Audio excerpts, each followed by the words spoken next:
ఆ సిద్దీము లోయలో విస్తారమైన మట్టికీలు గుంటలు ఉండెను. సొదొమ గొమొర్రా రాజులు పారిపోయి వాటిలో పడిరి. శేషించిన వారు కొండకు పారిపోయిరి. అప్పుడు వారు సొదొమ గొమొర్రాల ఆస్తి యావత్తును,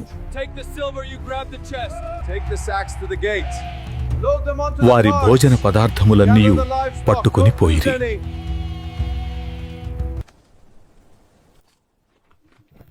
మరియు అబ్రాము సహోదరుని కుమారుడైన లోతు సొదొమలో కాపురముండెను కనుక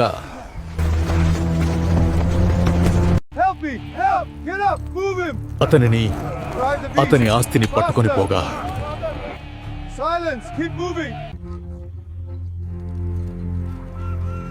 తప్పించుకుని ఒకడు